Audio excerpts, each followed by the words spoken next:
yung mismo kasing paper, mismo kasing banknote natin is made up of polymer siya. So pag hinawakan mo siya, one smooth plastic paper siya, pero ma-feel mo yung mga tactile features, yung mga embossed prints. Unlike dun sa sample na specimen na nakuha namin, mangilan-ilan, I would say it's very isolated yung mga incidents na na-post. Kumakalat lang yun kasi reposted, reshared.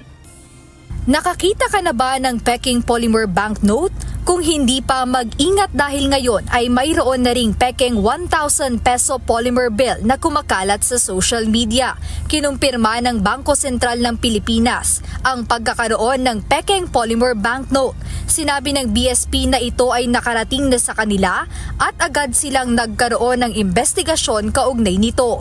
Ngunit anila ang ganitong pangyayari ay bihira lang na pagkakataon dahil sa security features ng polymer banknotes.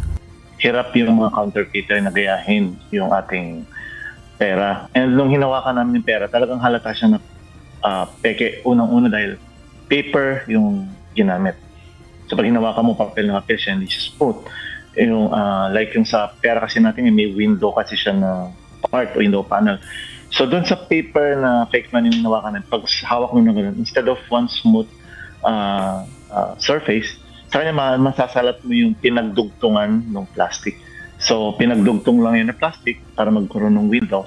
Unlike yung polymer talaga natin is one smooth surface siya. Smarter ang perang polymer dahil mas mahirap itong mapeke ayon sa Bangko Sentral ng Pilipinas. Dulot nila ng mas detalyadong mga imahe at sopistikadong security features. Ayon sa BSP, kapag hinawakan ang mga polymer banknote, mararamdaman mo ang isang madulas na plastic paper dahil ito ay gawa sa polymer substrate. Isa pa sa mga pangunahing palatandaan ng tunay na polymer banknote ay ang buo at malinaw na transparent vertical window na makikita sa kanang bahagi ng pera. Dapat buo rin ang hugis sampagita na transparent at aninag ang letrang BSP kapag tinapat ito sa ilaw. Bukod dito, may tactile dots o maliliit na nakaangat na marka na dapat maramdaman kapag hinawakan ang pera. Ito ay makatutulong upang magabayan ang mga hirap o hindi makakita na matukoy ang halaga ng perang papel.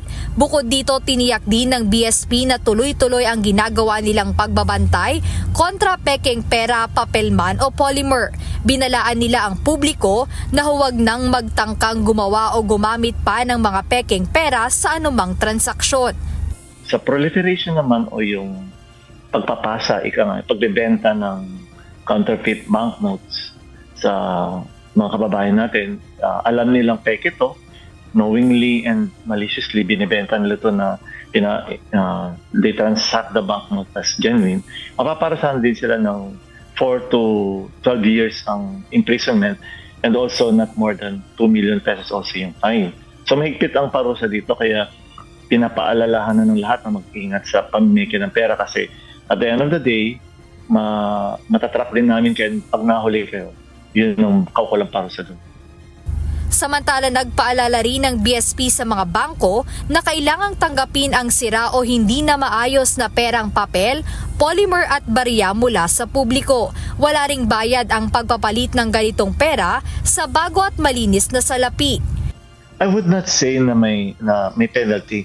Ini-encourage lang kasi natin yung public, specifically yung public and the commercial banks na tinatry natin yung clean note policy na tinatawag.